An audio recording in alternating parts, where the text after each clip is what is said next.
deli. Zdaj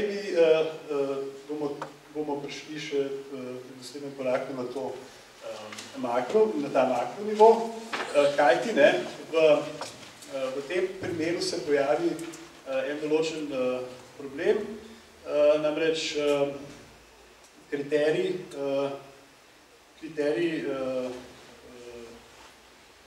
dohodek kolektiva je v socialistični ureditvi taki, torej cilj, ki ga je treba pač povečevati, dohodek podjetja je tisto, s čemu se stremi, da se povečuje. Profit pa na neki formalen način še zmeraj ostaja v tem sistemu, ampak se zdaj priblikuje nekaj, čemu bi rekli stopna akumulacija. Skratka, in zdaj v kapitalizmu ni problema. Teži se k maksimalnim profitom in to v sistemu, kjer bi izpolnili neki pogoji, pelje k vzpostavitvi enake oziroma poprečne profitne stopne. In zdaj, ta je dana z tehničnimi pogoji produkcije pa z globalno delitvijo dohodka, s tem, kako se da bazično znižati delovske veze. Tako da ni problema, ta profitna stopna se sama spostavlja in je kriterij investiranja tudi v gospodarstvo. Kapital beži tja, ampak ne tja, kjer so profitne stopne, kjer se pričakuje recimo ekstra profitnost, v tem čistem gospodarstvu.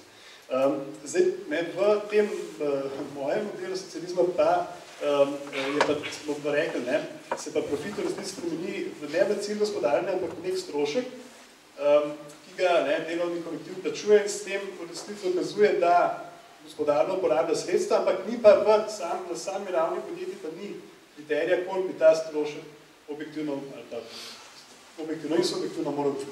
No, o tem takoj zdaj v naslednjem koraku tukaj samo, da povežem to ugotovitev z tisto prvo, s tistim splošnim modelom treh enakosti v socializmu, bi rekel tako, da zdaj vidite, če se uveljava ta enakopravnost ljudi kot proizvajalcev oziroma kot delavcev, potem ne more biti druge posledice po to, da oni postanejo nosilci gospodarja. S tem se je seveda, kot rečeno, spremenil tudi motiv, pa smoter gospodarjenja v dohodkovni stopnji ali dohodkovni motiv. In zdaj od tukaj se pa napaja seveda, to je pa seveda hkrati osnova tudi za to enakost ljudi kot prebivalstva kot potrošnikov. Kajti, oni so zdaj delavci, ki si ta dohodek, ki ostaja v podjetju, tudi dohodek kolektiva, delijo med sabo in to ni več klasični vezni odnos, kjer bi se delila potem pač, ko uspeš za svoje delovno silo dobiti na trgu, ampak je notranja stvar delite kolektiva, bi na to bolj ima sredstva.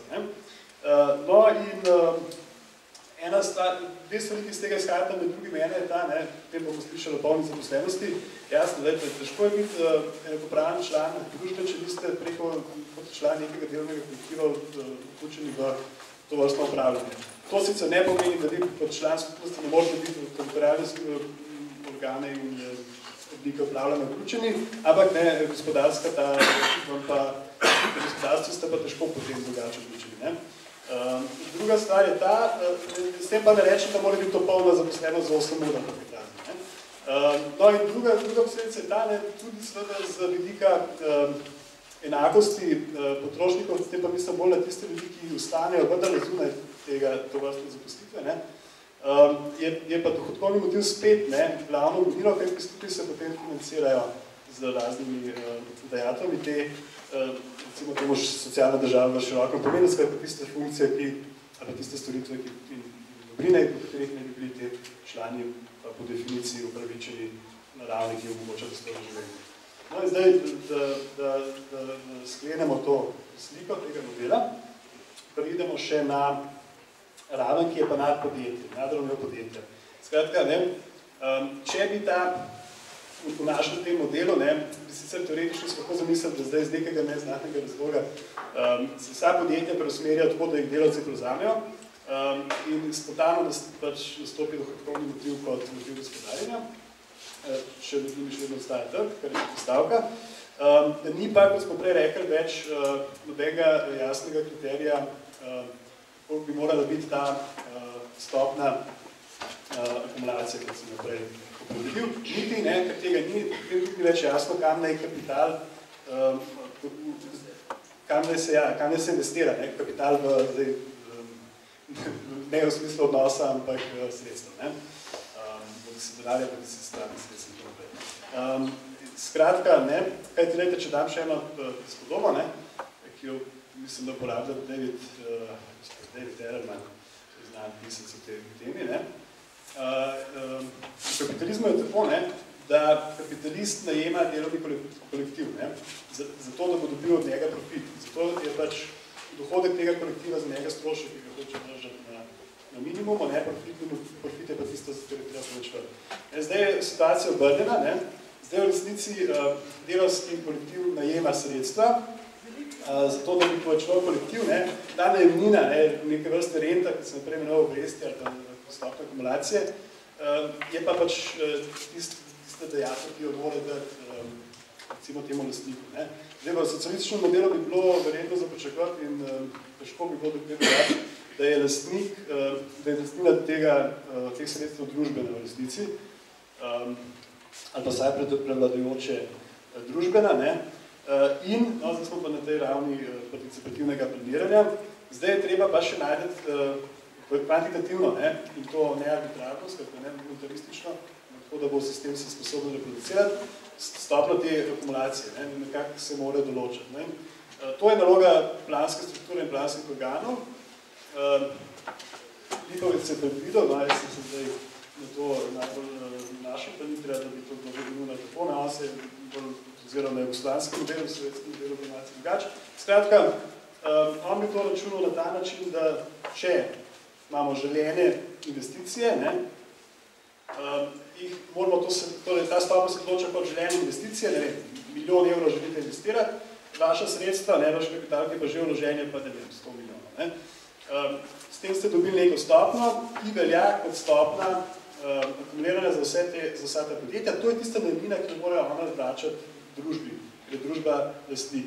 Zakaj? Ne zaradi tega, ker je lastnina nek fetiš sam zaradi sebe, ampak zato, ker s tem dokazuje, kot sem prej rekel, da gospodarno uporabljajo sredstva in da jih uporabljajo na način, ki omogoča izvrševanje tudi socialne, narodno-ekonomske, okoljske, če hočemo, funkcije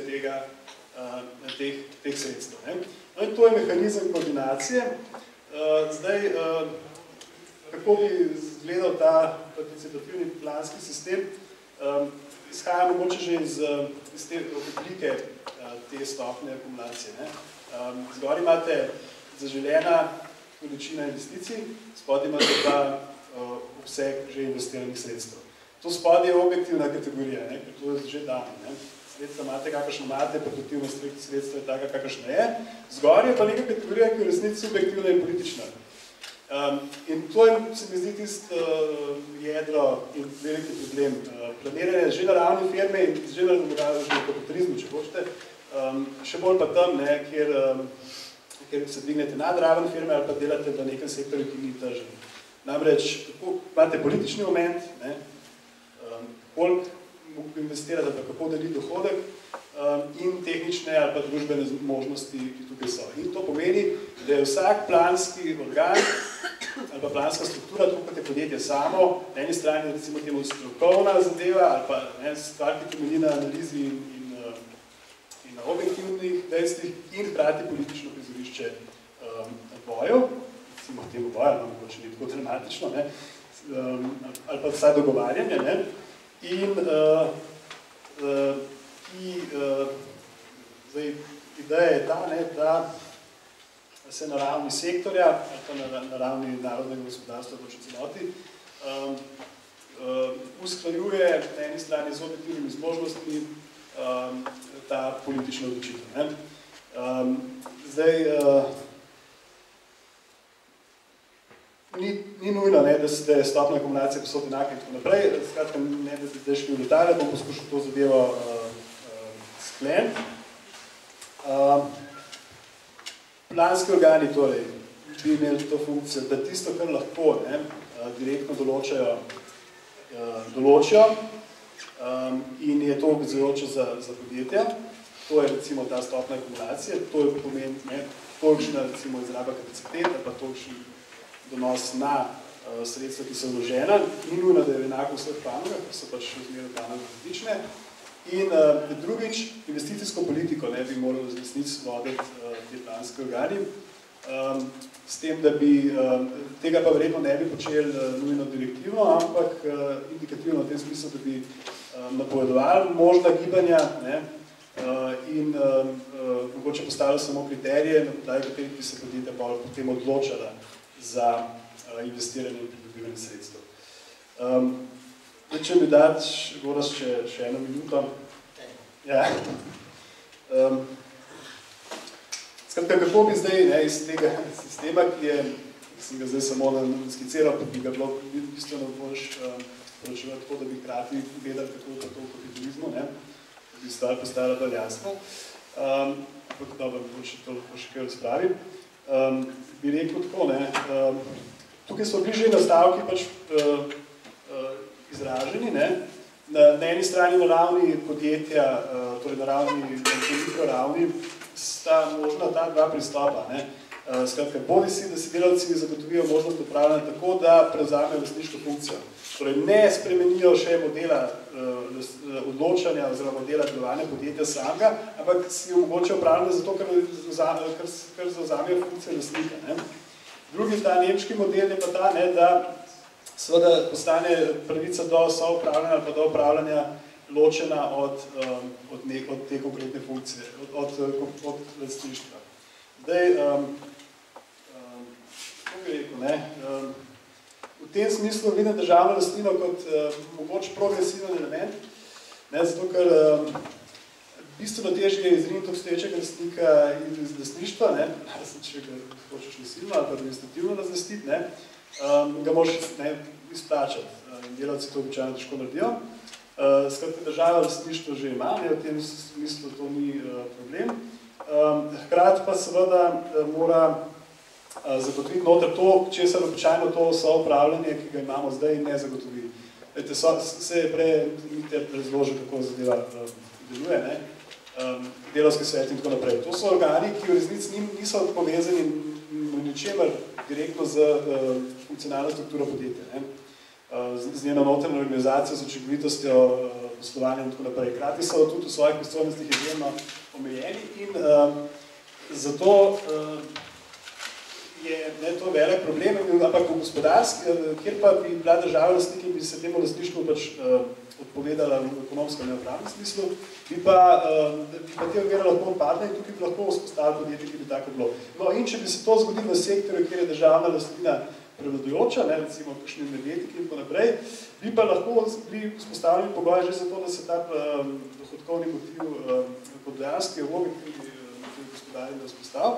In hkrati so načeloma možne že, če je to cel sektor, ki je državen, je možno tudi plansko strukturo vzpostaviti iz nekih obstoječih zametkov, naprimer, da na sektorski ravni povežeš najprej ljudi iz posameznih podjetij, pa predstavnike svetov delavcev, pa mogoče gospodarske zbornice za ta sektor in tako naprej. In dodaš seveda tudi elemente neposredne demokracije plus strokovno komponento. Zdaj sem pa že pol minuta, da ste imeli tudi tako da bom končal.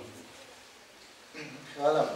Zdaj pa še bi prosil Niko Kozjak, da predstavite svoj predlog za skrajšanje delovnega časa, pri čemer me seveda zanima na eni strani tudi to, kaj bi s tem pridobili, zakaj bi bilo to dobro in pa kje, za koga bi to lahko izvedeli.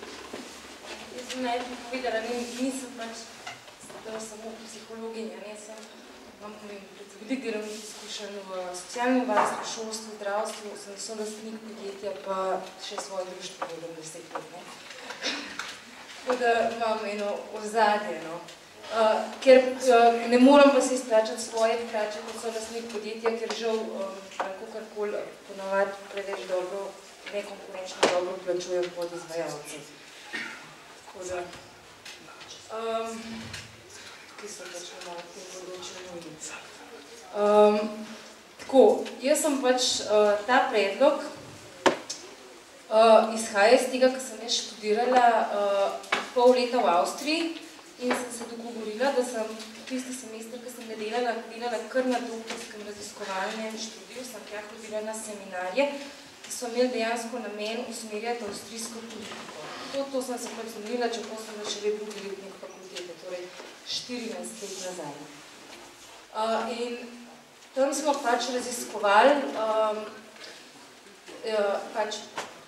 izhodišče, ki ga je dal profesor, ne, za naše raziskovalno delo, za pač debate in predloge, je bilo, da se masa, količina skupna dela, da se v bistvu zmanjšuje. Druga stvar je bila, da mi kot psihologi, oziroma večina nas je bilo psihologov, se ne bi osredotočili na to, kako se to poveže s tem,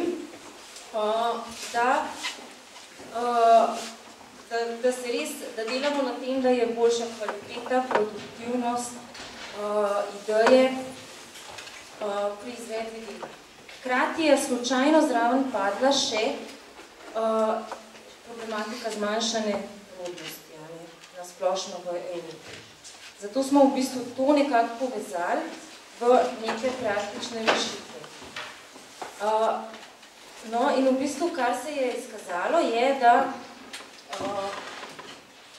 izkazalo, da naše rešitve so se neverjetno dobro obnesle pri zadnjih statistikah, ki so se eno leto nazaj pri Eurostat objavil statistiko po državah, katere države imajo pač nižjo brezposelnost in se iz tega vidika pač bolj splošno zaposlenost in se iz tega vidika veliko bolj soočajo s krizo.